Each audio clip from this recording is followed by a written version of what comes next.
gumawa ng paraan. Kasi nung si Moses ay isilang, sabi niya, napaka-special ng batang ito. Kailangan itong buhayin. Hindi pwedeng sundin ang utos ng hari na siya ihulog sa ilog para kainin ng mga buhaya. So itinago niya at nagtagumpay naman siyang maitago ang isang bata ng 3 buwan. But beyond that, it was already impossible. And besides, the Egyptians were very fastidious record keepers. Maraming census, binibilang ang mga tao, etc., etc. So gumawa sila ng isang basket na yari sa papyrus, katumbas ng ating water lily. Lumulutang sa tubig yon pag pinagsama-sama mo. Pinahiran nila ng alkitran, mga kung ano-ano mga langis sa labas para huwag pasukin ng tubig, at doon inilagay yung bata. At yung bata naman inilagay sa tabi ng mga halamang ilog. In other words, nakasadlak siya doon, hindi siya inaagos-agos at tinatangay-tangay, habang binantayan ng kanyang ate na si Miriam kung ano ang susunod na mangyayari. Kung nasa isip ninyo yung 10 Commandments ni Cecil B. DeMille, makabubuting burahin nyo kasi hindi biblical. Hollywood yung kwento, dramatic pero hindi biblical. Ang totoo, mas dramatic pa nga yung biblical account of the story. Doon kasi sa movie, kung nakita nyo na yan, ipinaanod at dinala ng agos ng ilog yung basket at isinadlak sa isang lugar. No, inilagay nila, they planted that basket in a very specific spot. And Miriam, who placed the basket there, stayed there to watch what would happen next. So there was a problem. The problem was there was a son, not a daughter. And sons were destined to die in that moment of history.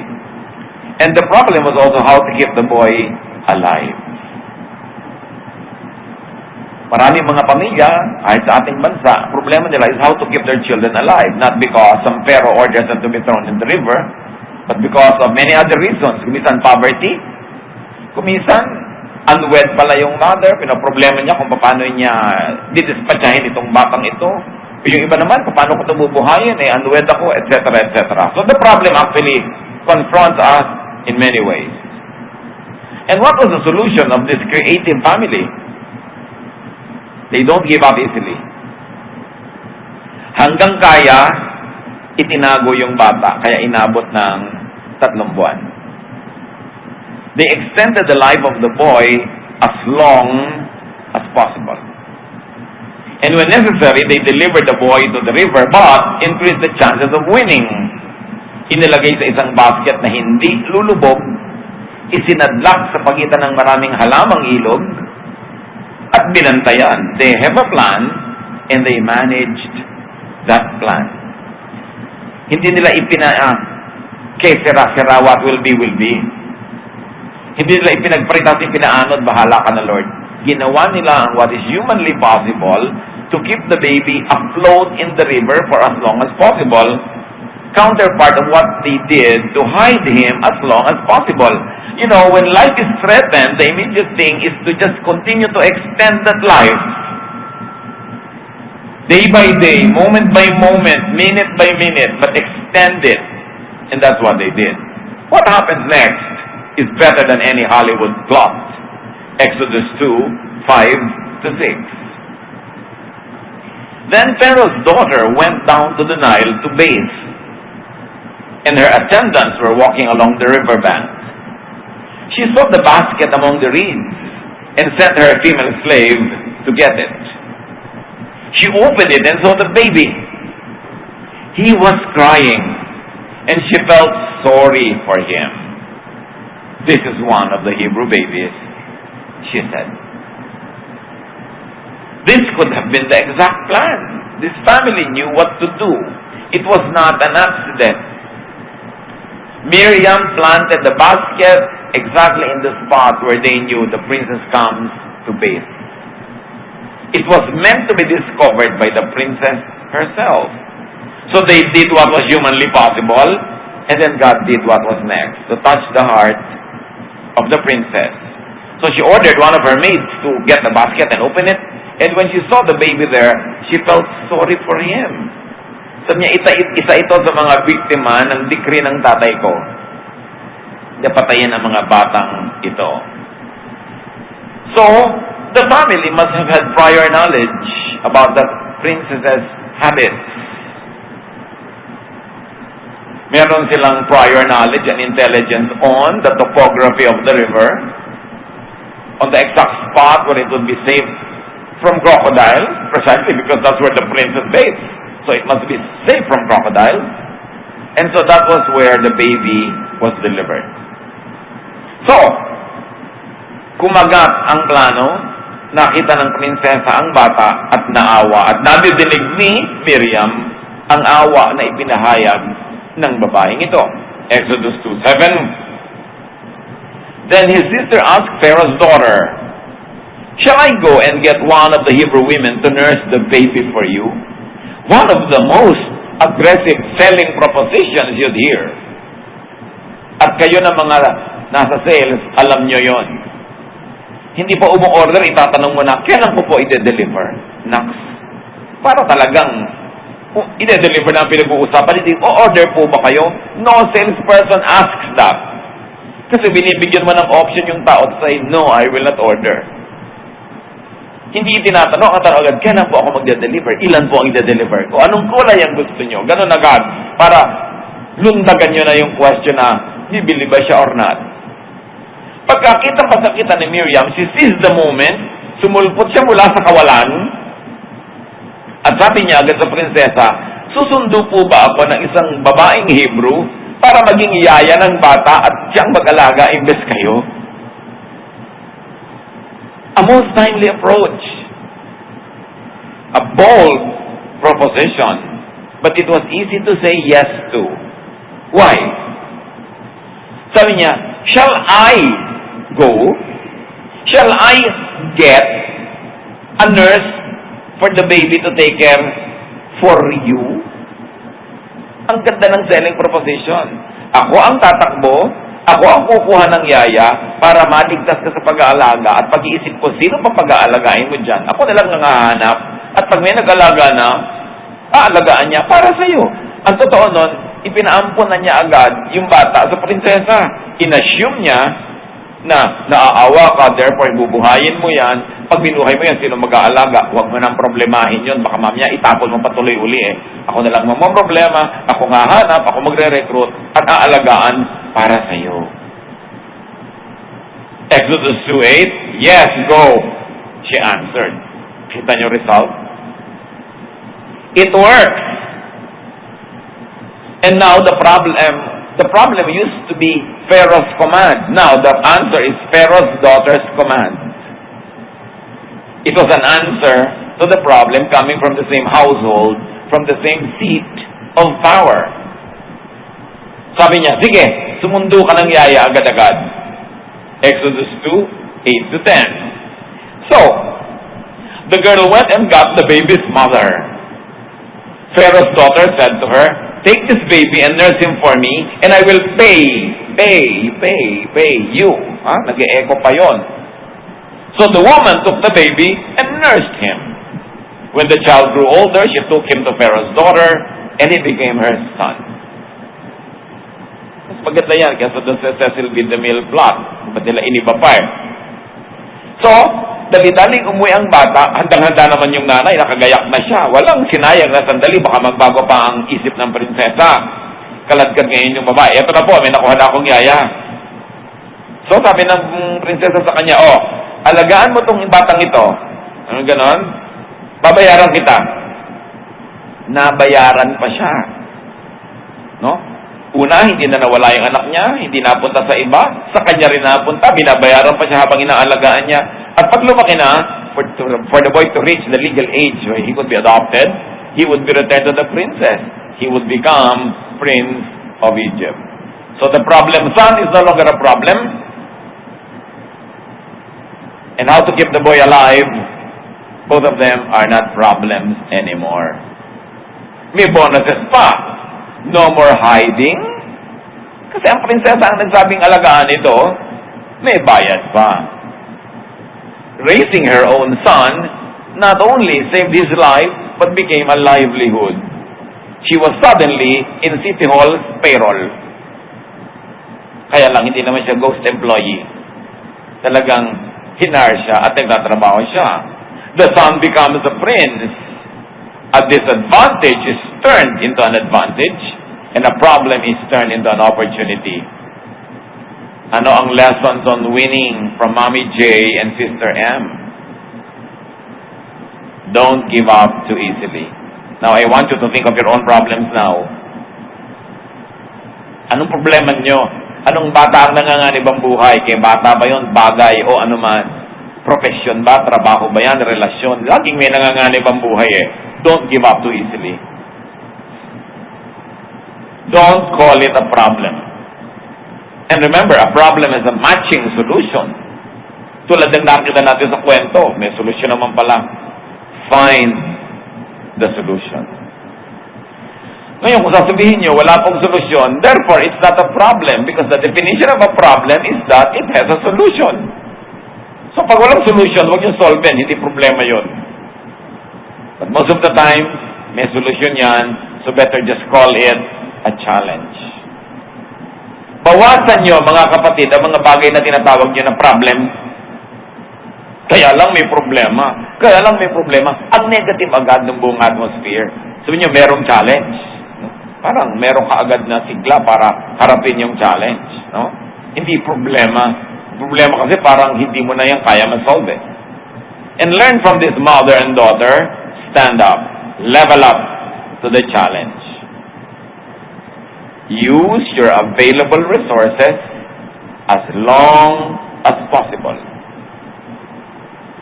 Nakita niyo sa kwento, itinago muna, pinahaba, nung hindi na kaya, gumawa na naman ng paraan, pero hindi nila inilubog sa ilog. Alam niyo, kung kukuhanin ka na ng Panginoon, hayaan mo ng Panginoon ang kumuha, huwag ka na magpakamatay. Trabaho mo, habaan mo ang buhay mo. Kasi pag kukunin ka na niya, kahit naman sino, walang makakapigil. Pero kahit sino rin, walang makakapilit kung di pa tapat. No? So, huwag mo nang unahan yung problema na papalalain mo pa. Yung iba, ang solution nila sa problema, lumikha na ibang problema eh. Aha! Nang bababae pala ang husband ko, manlalalaki naman ako. Yung ba ang sagot sa challenge? Ang challenge is paano pa uwiin yan sa'yo alone. Hindi yung ikaw ngayon may iba kapag idadagdag na problema. Challenge. Wala lagi ang mga magulang ko, may bisyo, nag-aaway-away. Hindi na rin ako uuwi, total walang tao sa bahay. Why? Worsen the situation. Extend your graces, do what you can to have the most normal life possible under the circumstances. Pag meron ng apoy, huwag mo nang buhusan ng gasolina para lumaki pa.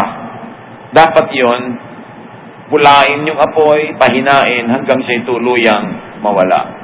So use your available resources as long as possible, and when necessary, change plans, but don't give up. Nakita niyo sa kwento, una itinago nila pero hindi na pwede. So change plans. Same goal, to keep him alive, pero paano naman ngayon? Ano? Change plans. So deliver the boy to the river, but increase chances of winning. Hindi nila ipinasa kapalaran yung bata. Gumawa ng matibay na basket, nilagyan ng mga coating para lumutang, huwag pasukin ng tubig, at isinadlak sa isang lugar. May plano. Have a plan. As we always like to say, those who fail to plan, plan to fail. Kaya dapat may plano ka. Paano ko sosolve ng challenge na ito? Anong mga resources ko? Anong pwede kong gawin? Anong pwede kong ilabas Dahil meron ako, anong pwede kong hiramin? Ano pang resources ko? Creativity? People around me who can help? And then you manage the plan. Bantayan. Tulad ni Miriam, nakabantay, nakaabang sa anumang possible opening for her plan to happen. But it's important, brothers and sisters, if you would have winning ways, is to have prior and ready knowledge. And in military parlance, is called intelligence. Kailangan alam mo, kilala mo ang kaaway, alam mo kung anong lakas ng kaaway, sukat mo kung anong merong kang lakas, anong pwede mong gawin para tama ang iyong magawa. Hindi aksidente ang magtagumpay.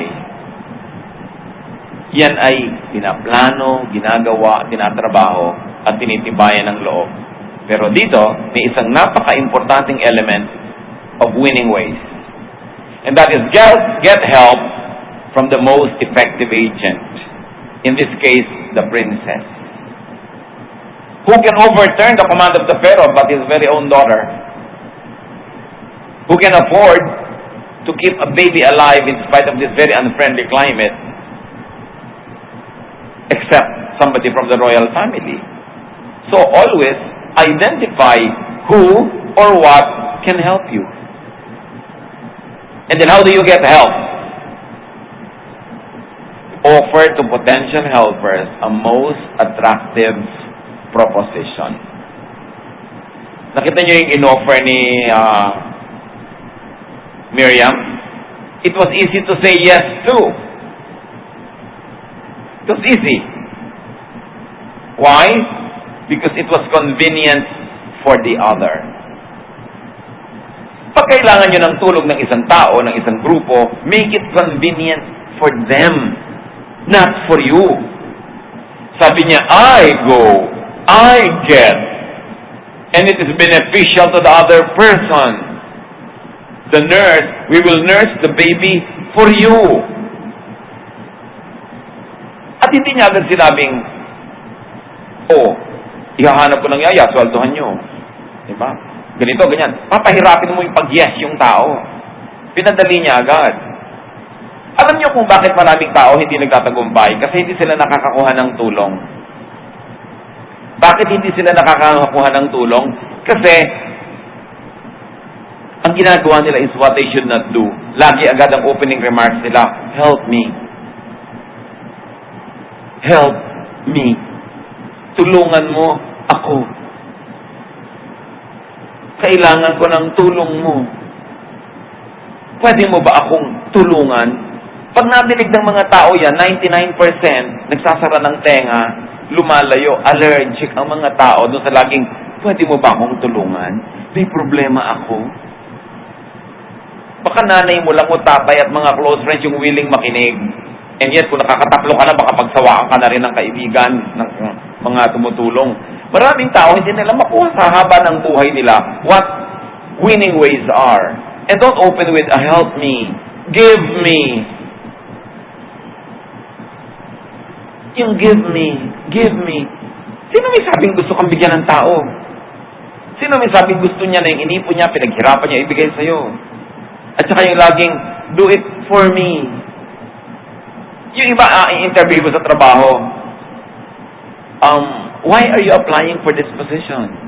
Yung nagpapakyot ng mga new graduates, o yung nakakasampung application na hindi pumatanggap, ito usually ang sagot, I like to learn from your very, very big company.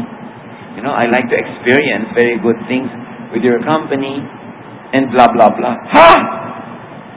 Gusto mong i-hire kita para you will learn? Gusto mong i-hire kita dahil gusto mong maka-experience? No. Pag ini-interview ka, why will I hire you? Because there's a lot that I know that I can contribute to this company, and I'm sure that you can also contribute to my growth. We will be happy together. Kaya hindi ka naman na-hire, pero dapat totoo. Pag gusto mong ma-hire ka, ang ino-offer mo sa company is what you can do for them, not what they can do for you. I like to learn. Mag-aral ka sa school, wag dito. Diba? Malaki po yata ang benefits dito, nabalitaan ko. No, sabi mo, ang laki-laki po ng talent ko. Gusto kong dito i-contribute kasi nabalitaan ko, very good din kayo sa mga workers. And it is not yabang. You must never sacrifice the truth for the sake of humility. Because you are selling yourself. Pero anong alam mo? Wala po, but willing to learn. Hindi ka ma-hire. Anong position na ina-applyan mo? Any. Ano yan? Slam book? Favorite dish? Any. Ibig po sabihin, wala kang specialization kahit sa kailagay. Gusto mong pagbilangin kita ng buhangin sa beach resort na ito? Kaya mo ba yun? We'll try. Losers. Merong mga losing ways. Sa simula pa lang, alam mo, hindi magtatagumpay itong taong ito. Liba na lang, magpalit siya ng style. So remember, you want people to help you, and remember this, one secret of the universe, you always need people's help to succeed. Nobody succeeds without people's help. And another secret of the universe, people help only those people that they like. So pag hindi ka like ng mga tao, hindi ka nila tutulungan. Pag hindi ka nila tulungan, hindi ka magsasucceed. So the goal is to be liked first. And for that to happen, give, not take. Everyone loves a giver. Winning way yan, to give. Kaya sinabi sa Bible, it is more blessed to give than to receive. Because the blessing of the giver is, maraming matutuwa sa kanya, bibigyan din siya. Magiging blessing yon. Yung mga baluktot ang isip, akala niya, wow, naisahan ko siya, na 1, 2, 3 ko siya, nalamangan ko, akala niya panalo siya. No, kasi hindi na siya mauulit sa tao na yon, or baka singilin siya, o hanapin siya at gantihan. That's why it is always good to give. Pag may good client ka, huwag mong patayin. Buhayin mo siya. Pag may puno na namumunga, lalo mong alagaan, huwag mong iabuso. Do not kill the goose that lays the golden egg. Dapat marunong kang hindi one time, big time na isahan mo yung tao, kumita ka ng malaki. Eh, ang mga tao naman matatalino. Kung hindi nila naisip agad-agad, kung iniisahan mo sila, mapag-iisip-isip din nila yon. Hindi ka na makakaasa ng anumang tulong mula sa kanila. So, give not take, or at least, give first before taking. That's how it works. Or the best and sustainable relationship with people is to give and take and give. Whenever you can, as long as you can, be the most recent giver, not the most recent recipient. Tuwing kaya mo, liba na lang hinang-hina ka, may sakit, may karamdaman, o may malaking suliranin, ikaw dapat ang magbigay. At ang last performance mo is a performance of giving, not of receiving. When you position yourself that way, you will be able to solve many of your problems, surmount many of your challenges, and even end up winning because people will love to help you. People love givers and helpers. That's the truth in life. You succeed mainly because people help you. Of course, God helps us. Hindi naman yan ang pinag-uusapan natin ngayon. Yung human level ang pinag-uusapan natin. Nandiyan yung Diyos, hindi nawawala sa equation. But on the human level, people help those they like. So ang tanong, likeable ka ba? Kung ang laging linya mo ay give me, help me, I have a problem, do you think anybody will like you? Pagsasawaan ka. Tulungan ka minsan, mamaya may problema ka na naman, tutulungan ka ulit, nagkakaroon ng donor fatigue.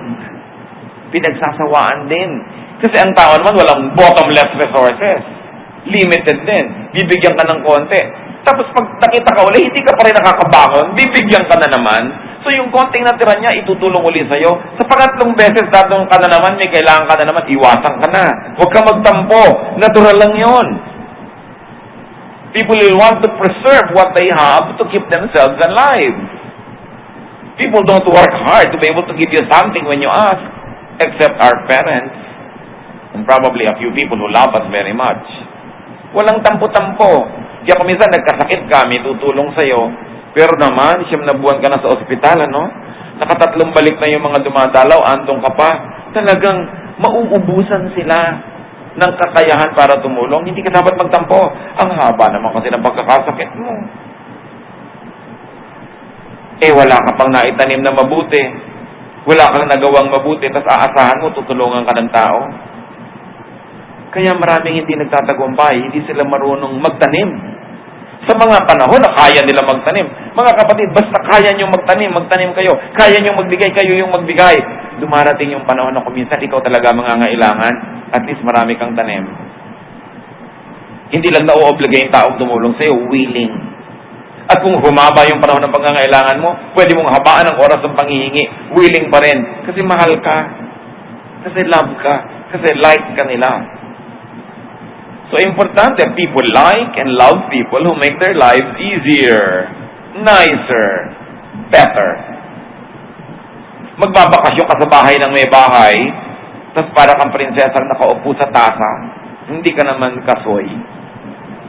Ang tamad-tamad mo, ang takaw-takaw mo, yung pinaghigaan mo lang, hindi mo maligpit. Gagamit ka ng banyo, naging pusali, paglabas mo, nabasa lahat. Sa palagay mo, maimbita ka pa uli. Tapos darating ka, mamamasyal ka, pag gutom na ako, anong ulam? Wala ka man lang dala, hindi ka man lang dumaan sa palengke o supermarket. O may dala akong ulam para sa ating lahat. Tandaan nyo yan. Nagugustuhan ka ng tao.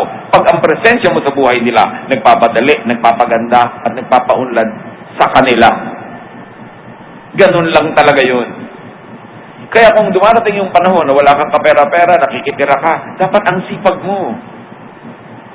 Pinag-aaral ka ng kung sino, dapat ang bait-bait mo, hindi lang sa high grades. Humahanap ka ng paraan, hugasan mo yung kotse niya, linisin mo yung bahay niya. Siguradong hindi pa nag-enrollment ulit. Tinatanong ka na naman, magkano kailangan mo nag-enrollment?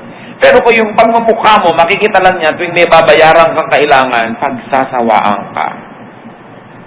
Di ka magtatagumpay sa buhay. So, do you brighten up a room just by entering it? Do you beautify life just by being there? Or are we a burden? Pagsasawaan at pagsasawaan ka nun. At pag dumating yung malaking chance, opportunity, walang tutulong sa'yo, then it passes you by. Hindi mo napansin, tumanda ka na, malapit ka nang gumraduate at tawagin ng hukay. Wala pa nangyari sa buhay mo.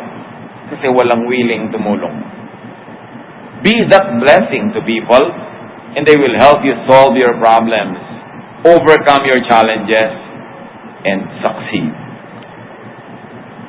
How else? What are the winning ways of this mother and daughter tandem? Get bonuses. Get paid.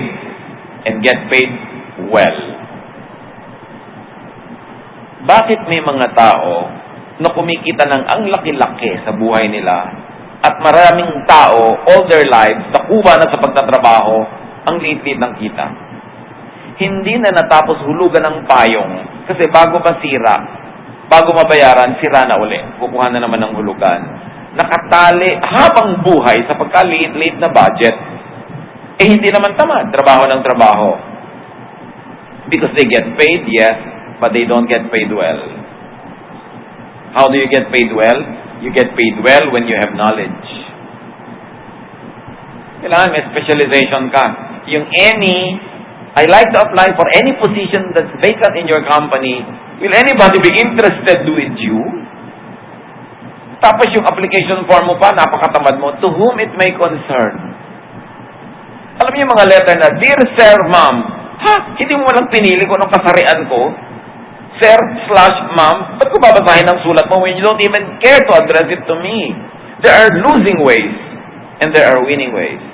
Sulat, hihingi ng donation, 3 pages. Do you think I have all the time in the world to spend reading your long letter? Why don't you go direct to the point? Tell me how I can help so I can decide immediately after 3 sentences if I like to help or not. But if you waste my time, you lose my interest. There are winning ways and there are losing ways. So you get paid well when you have knowledge. Therefore, specialize in something. Bawat isang tao binigyan ng Diyos ng special talent. Now, let me tell you a secret of the universe. You become rich when you make a livelihood out of your special talent. Because in that department, you can become a star. You can rise because you're gifted. Pero when you take any available job, tagabilang halimbawa ng munggo sa palengke, hindi masamang trabaho, pero hindi ka aangat sa buhay. Liba na lang, ang talent mo, ang bilis mo magbilang ng munggo, pag ginanong mo isang kapan, bilang mo ng ilang piraso. Dapat, ang trabahong kinukuha mo, yung bagay sa talent mo, hindi yung kung ano lang available. And that is the case of more than 80% of the people on the planet. Because they don't look into themselves and see what giftedness they have.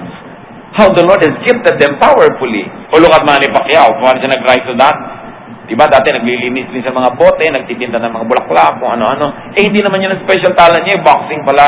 Kung nanatili siya sa paglilinis ng bote, buhay pa rin siya ngayon. Pero, hindi natin siya pag-uusapan. Anong talent mo? Diyan fair ang Diyos. Binigyan niya ang lahat ng tao ng talent. But you've got to cultivate the talent, develop it, and sell it. You've got to sell your talent. So plan well. Sell your best strengths and expertise. Kinukuha ka halimbawa ng isang employer, o dito ka, pwede ka maging receptionist. Ang talent ko po maging treasurer. Ang galing-galing ko pong mag-budget at paghawak ng cash. Papatunayan ko sa inyo, itong mga record ko, ganon. Nung pumasok ako sa ganitong company, nakat ko ang kanilang unnecessary expenses. Dapat backup mo by support. Pag kine-claim mo na maghusay ka, hindi nasa hangin yung imagination mo. Merong support. Mahahire ka. Pero any vacant position, may stuck ka dyan all your life. Sayang yung talent mo when you are in the wrong place. And you will not make a lot of money, you will not make a lot of profit. Kahit sa halaman, pag itinanim mo sa maling lupa, hindi siya masyadong mamumunga. Dapat nasa tamang lupa. So don't look for vacancies if you like to be an employee. Create your own job, your work, or position.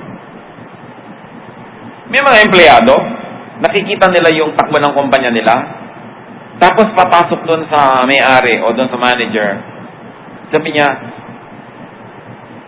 meron akong idea how to solve this kind of problem of our company, and I think I can do it if you'll give me the chance.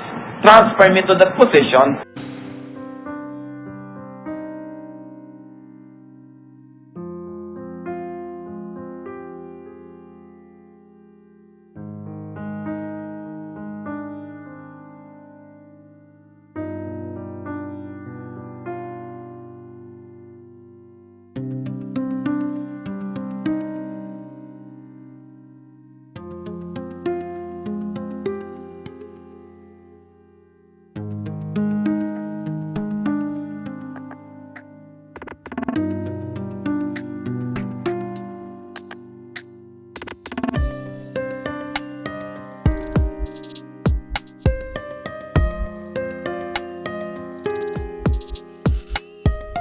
By striking.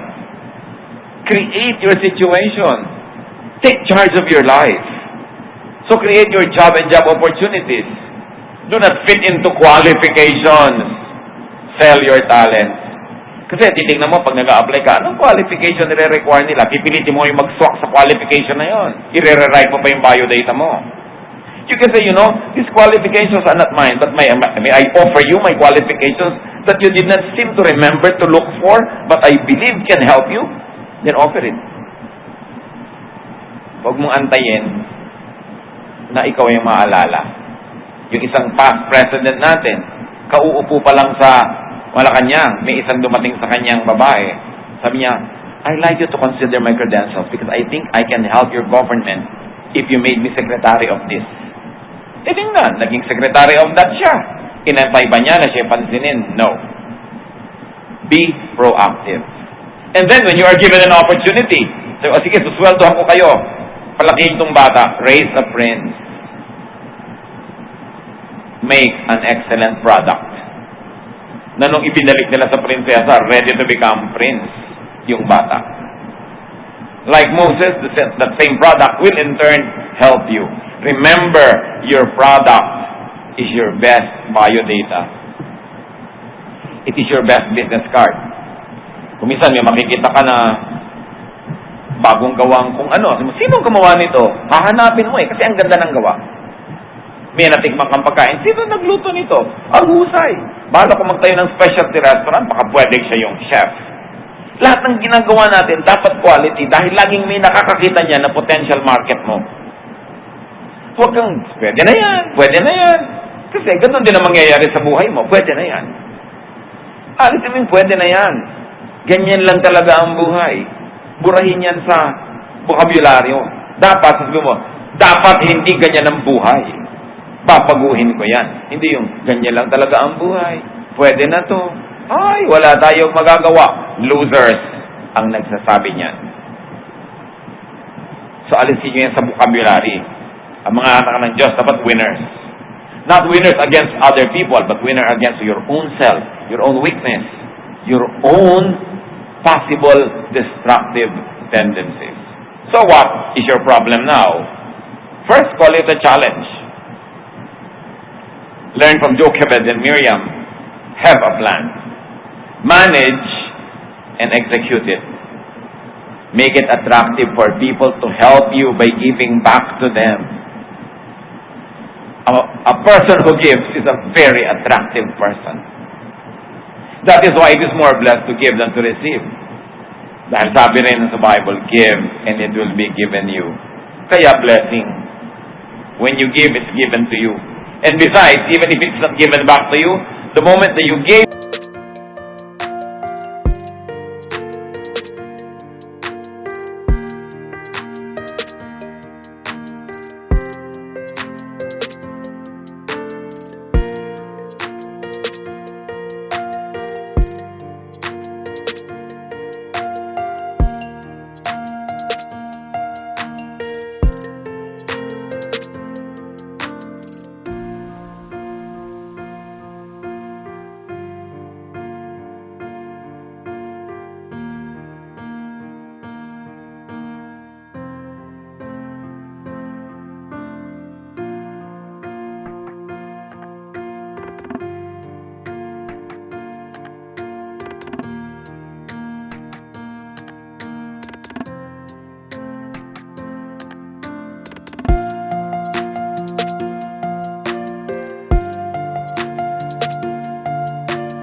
supporters and helpers by first being a supporter and a helper yourself.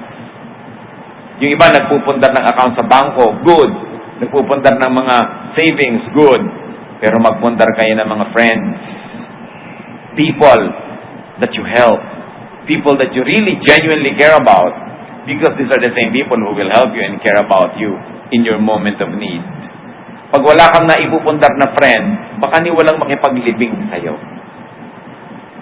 Madaling makita yan sa mga lamay, sa mga libingan. Sabi niyo ba, ay bakit sasampu lang ang dumating? Walang katao-tao, siguro masama o gali. Sinichismis ka pa makay ka na nga. Pero pag ang daming tao, wow, siguro ang bait ng taong ito, ang daming tinulungan, ang daming pinaligaya, kaya ayan, marami tuloy nagluluksa. Malalaman at malalaman. Magpundar. Yung magkaroon ka ng mga kakampi, mga alyado, mga nagmamahal sa iyo, nakikipagmahalan ka, winner ka nun. Kaya winner ang tao na active sa church. Marami ka laging kasama, karamay. Although nadadami ka rin sa problema nila, ganun talaga. Alangan naman puro ka take. Siyempre, give, take, give. Ganun ang buhay. Inhale, exhale. That is how to live. God does not want us to be losers. Ayaw lang Diyos maging karaniwan lang ang mga tao. Lahat special. But for you to shine, be in the right place. Take your correct place. And you will shine. Don't settle for anything less than that. Huwag mo sabihin ganyan na talaga yan. Wala tayong magagawa.